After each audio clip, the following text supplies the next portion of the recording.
I have only about a short amount of time, but I want to take you guys through a project that we've all been focused on. Our team is here in Dubai. Some of us it's our first time, but I want to concentrate on a few things. I'm not going to bore you guys with different types of blockchain-related data or things around the cryptocurrency exchange space, but that is what we concentrate on. Hyperblock is an ecosystem that really is designed for different types of sophistication levels of people who either don't know anything about cryptocurrency and those who are existing crypto asset holders or those who are professional traders and come from an X4X background or an institution or family office who's looking to enter into this space. So we know what the challenges are. Challenge right now is getting mass adoption into the space. Well, education is lacking in crypto assets. For the first-time user, whether you're a traditional hedge fund person, whether you come from the finance industry, capital markets, or you're someone who's very interested in this entire space, how do you gain access besides the average YouTube influencer who's telling you which coins that they were shilling or which ones to buy? How do you get true knowledge about these asset classes and how they're actually defined? So education is a component here that is a major challenge to getting true adoption in this marketplace.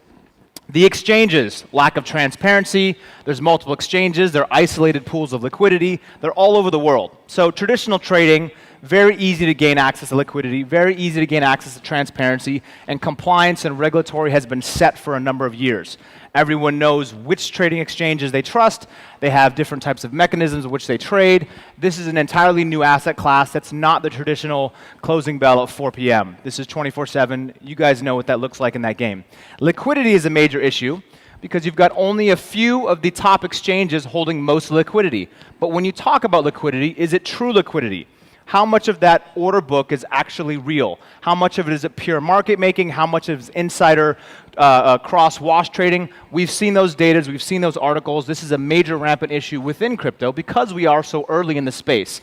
So along with incredible gains and incredible rise of the cryptocurrency trading atmosphere, also come the opportunity to bend the rules and utilize some of those systems that they've done in the past. None of this is new.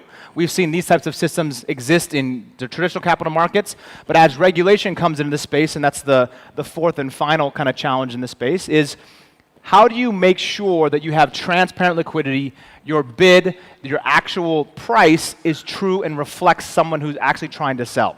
So regulation has been the single most difficult part in the crypto asset sphere. So trying to legitimize this crypto asset has been challenging. There's guys who've been in this game for a long time trying to make sure and be advocates of what this entire economy can stand for, but without having collaboration with the right type of regulators to ensure that they are understanding, they have the education, and they are informed before they write these legislative laws. We can't let them, we cannot go to the old systems and say, look, this is a blanketed form of assets that should be regulated the same way something did 20, 30 years ago. This is entirely new. So how do we use that bridge and that gap? And some of that comes within that education system. So we believe we're very pro-regulation in the right capacity. We believe in working with the right governments to make sure that there is access to these points so that everyone has the ability to participate in this new economy. We concentrate on Asia. Our company is based in Hong Kong, Singapore, and the Philippines. Obviously, we're here in Dubai in this incredible place, and you've seen when people and collective minds can do. They can build something out of just literally there was just sand and desert here. So this is an incredible oasis for the creativity of what can be accomplished. Asia is no different.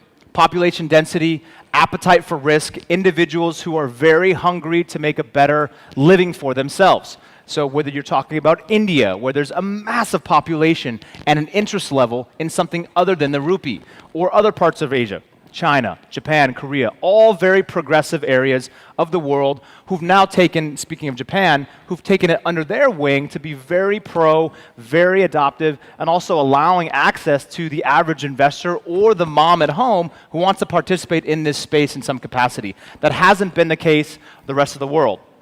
Education is a big part of that. So when I want to talk about numbers, okay? So we know that Korea and Japan for a long time, and China, has been a major contributor to this entire ecosystem. Why? Why are they so interested? How much are they actually putting in? And what does that data tell us? So we think that some of these challenges that we're facing, some of these things that we see in the marketplace that we've been watching from an exchange-related perspective, these isolated pools of liquidity, using archaic methods, non-transparency, no single audit across any of the exchanges, and not pointing fingers. We're just new, right? And none of these systems and policies have been set forth in place, and we believe we can provide some of those solutions. So we designed an ecosystem that begins with something called Hybrid Central.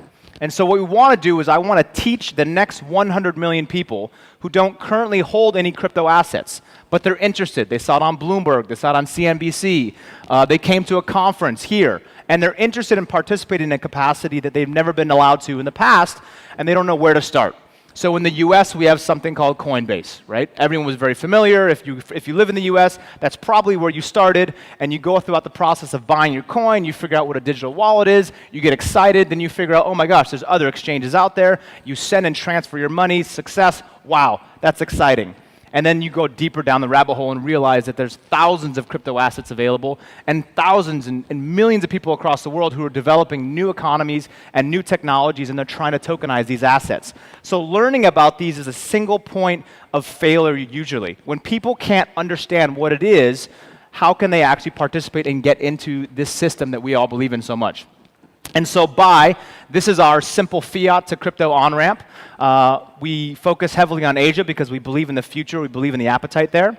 For those who are already crypto asset holders, we have an exchange called Hybrid Exchange, and this is simple crypto to crypto. The main differentiating tool here is we've got a aggregator that allows us to unify all of the global order books in the world and have one single point of access so that you come to our exchange. If we don't specifically list a token that you're looking for, we can pull that from a partner exchange, and we front clear those trades for you, take on some of that counterparty risk, and deliver the results to the end user for a cheaper fee than normally if they went direct to that exchange. So we feel that's a great benefit, and also simplifying the buying and selling process for individuals.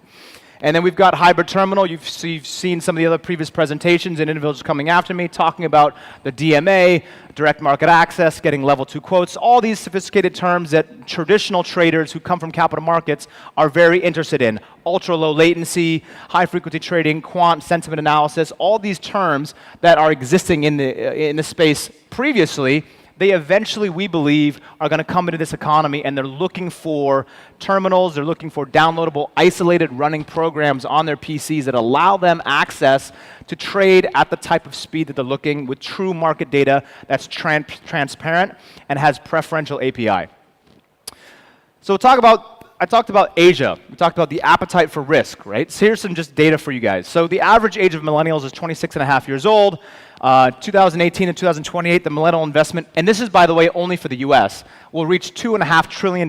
So what does that mean from a government perspective? Well, governments have a very difficult time understanding the millennial market. They don't understand their behaviors, their actions, what they're interested in, and why the hell they keep taking so many selfies on Snapchat and YouTube and Instagram, right? They don't understand what happens. So when you're implementing policies and you're talking to a congressman who has no idea what's happening in the space, there has to be that bridge, and we really, really think that education and that continued conversation is a critical piece of that. 44% of the millennials believe that their bank does not understand their needs and their wants. Well, at the end of the day, that's the bottleneck for all of us, right? If you can't bank in a specific region, and I know there's very smart individuals out there who are trying to solve this problem by either acquiring existing banks and turning them into a crypto asset bank, but again, just like the US has done many times again, they've used that as a way to control certain parts of the system. So if you cannot comply as a bank with a sister representative or another bank that's in the US, pretty much your funds are either squeezed, frozen, or you have to move locations. And all of us who've been in this space for quite a long time have faced some of these challenges where you've set up in Singapore, you start running, whether it's $500 up to $500,000, $5 million, $50 million, then all of a sudden someone shuts your bank account and you got to move locations. And we've seen exchanges do this from time and time again, depending on where the regulation's really pushing them.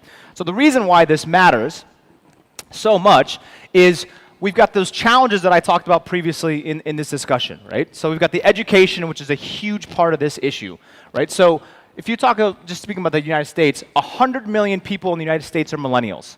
Now, they have nowhere to access besides the existing YouTube channels to get true data. And if we want to reach true mass adoption, where everyone is using crypto assets invisibly in some capacity, where they're holding them in their phones, in their wallets, and they're purchasing, buying, and selling, and holding these assets on a daily basis, how do they understand what it is they're buying? We all know someone who's interested, who has the capital to participate in the space, but no one's holding their hand, teaching them how to do this. This is a huge, huge issue. So we believe that we're going to incentivize the learning capacity, and that's what this is really all about. So everyone here who's been in the game for a while, you are an influencer. We'd love to have your feedback. This is community-driven, and we're creating and curating this onboarding system to allow people to understand both the risks of crypto assets, right? And understanding, look, this is not a casino. You don't come here and you bet on red or black and you double your money. Well, sometimes you do, depending on which ICO you chose. But in a sense, when you take a step back, that's the biggest risk from a regulator, is the average retail market who wants to come in this space but doesn't understand or have the tools or the capacity to also understand the risks associated. So this is a huge component of what is a blockchain, what is Bitcoin, what is Ethereum, what are these asset classes, why should I care, and how are they going to impact my life? Can I eat it? Can I use it to cook? Can I use it to transport me somewhere? Some of these very basic necessity questions are most of the population. So this is a place where we believe people will go to get some of this hub and get some of this information, and we really want to be a driving force of this and collectively work together so that everyone has an insight and also delivers their version of what they believe needs to be communicated through this app. Our base trade is the simple fiat on-ramp into the crypto system.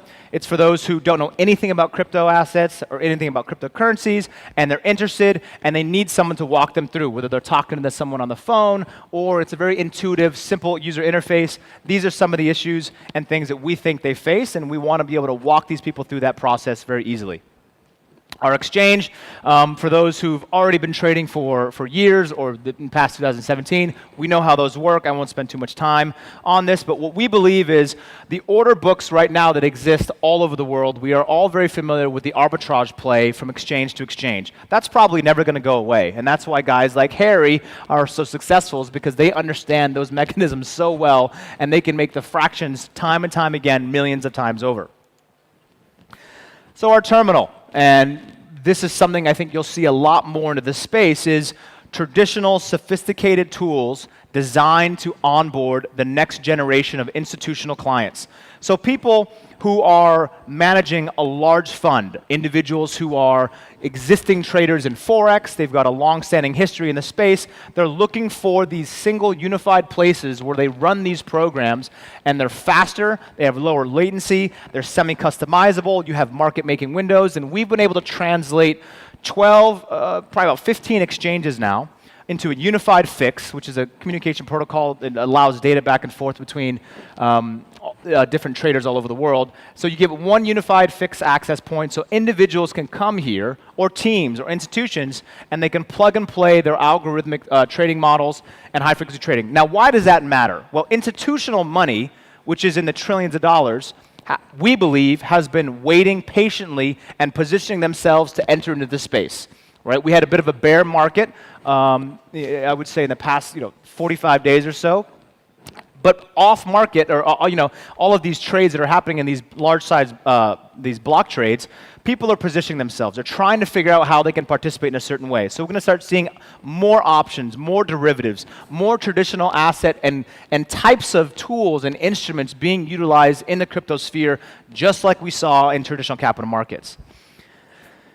So I'm the co-founder of the company at Hybrid Block. The one thing that I think we share as a community is the passion for learning, the passion for onboarding new users. And at the end of the day, people always come up to me and they say, Apolo, who's your competitor? How are you going to compete with the Binances, the Bitrexes, the Bitfinexes? And I say, we're not. We're going to work together with those guys. The space is still so new. We have so much to learn. We still have so far to go to get true mass adoption.